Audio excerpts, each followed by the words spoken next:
ಅದೇ ರೀತಿಯಲ್ಲಿ ನೀನು ನನ್ನ ಭಾವಚಿತ್ರವನ್ನು ನೋಡ್ತಾ ಇರು, ಇನ್ನು ಕಾಯಿಲೆ ಖಂಡಿತವಾಗೂ ವಾಸಿಯಾಗುತ್ತೆ ಅಂತ ಶ್ರೀಮಾತೆಯವರು ಅಭಯವನ್ನ ಕೊಡ್ತಾರೆ.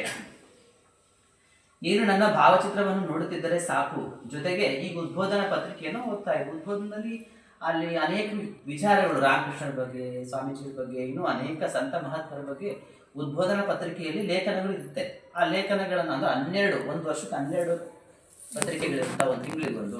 ಆ 12 ಪತ್ರಿಕೆಗಳನ್ನ ಮತ್ತು ಒಂದು ತಮ್ಮ ಭಾವಚಿತ್ರವನ್ನು ಶ್ರೀಮಾತೆಯವರು ಅವನಿಗೆ ಕಳಿಸ್ಕೊಡ್ತಾರೆ. ಸುರೇಂದ್ರನಾಥ ಅವರು ಹೇಳಿದಂತೆಯೇ ಮಾಡಿದ. ಆತ ಆ ಭಾವಚಿತ್ರದಲ್ಲಿ ಅವರನ್ನೇ ಸಾಕ್ಷಾತ್ತಾಗಿ ಕಂಡ.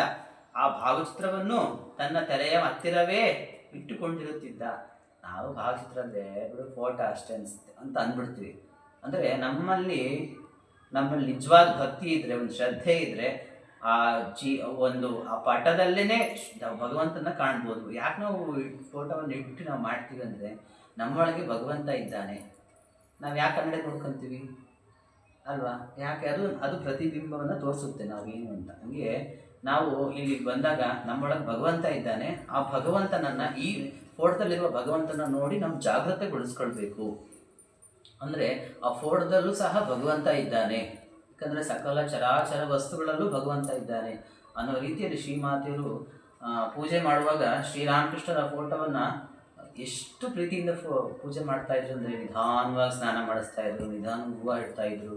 ಅಂದರೆ ಅಷ್ಟು ಆ ಪಟದಲ್ಲಿ ಸಾಕ್ಷಾತ್ತಾಗಿ ಇದ್ದಾರೆ ಅನ್ನೋ ರೀತಿಯಲ್ಲಿ ನಾವು ಸಹ ಅಷ್ಟೇ. ಫೋಟೋ ಅಂದರೆ ಅದನ್ನ ಫೋಟೋ ಅಷ್ಟೇ ಅಂತ ಭಾವಿಸ್ಬಾರ್ದು. ಆ ಫೋಟೋದಲ್ಲಿ ಸಾಕ್ಷಾತ್ ಭಗವಂತನೇ ಇದ್ದಾನೆ ಅನ್ನೋ ಭಾವದಿಂದ ನಾವು ಮಾಡಬೇಕಲ್ವಾ?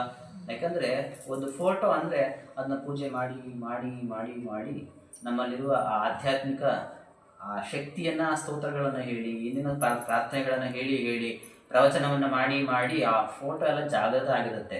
ಅಲ್ಲಿ ವೈಬ್ರೇಷನ್ಸ್ ಇರುತ್ತೆ. ಹಾಗಾಗಿ ಆ ಫೋಟೋಕ್ಕೆ ತುಂಬ ಮಹತ್ವ ಇದೆ. ಹಾಗಾಗಿ ನಮ್ಮ ಮನೆಗಳಲ್ಲಿ ಯಾಕೆ ಫೋಟೋ ಇಟ್ಕೊತೀವಿ ಅಂದರೆ ನಮ್ಮಲ್ಲಿ ಆ ಭಗವಂತನ ಇರುವಿಕೆಯನ್ನು ಮತ್ತೆ ಮತ್ತೆ ನಮ್ಮಲ್ಲಿ ಸಾಬೀತುಪಡಿಸಲಿಕ್ಕೋಸ್ಕರ. ಹಾಗಾಗಿ ಶ್ರೀಮಾತೆಯವರು ಅವನು ಹೇಳಿದ ಹಾಗೆ ಅವನು ಅದೇ ಥರ ಮಾಡ್ತಾನೆ.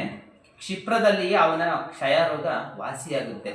ಹೀಗೆ ಅವನು ಮೃತ್ಯುವಿನ ದವಡೆಯಿಂದಲೂ ಪಾರಾಗಿ ಬಂದು ಅಮೃತಮಯಿಯಾದ ಶ್ರೀಮಾತೆಯವರ ದರ್ಶನ ಮಾಡಿ ಕೃತಾರ್ಥನಾಗ್ತಾನೆ. ನೋಡಿ, ಅಂದರೆ ಎಂಥ ಕಾಯಿಲೆಯಿಂದ ಶ್ರೀಮಾತೆಯವರು ಬದುಕಿಸಿದ್ರು ಅಂತ.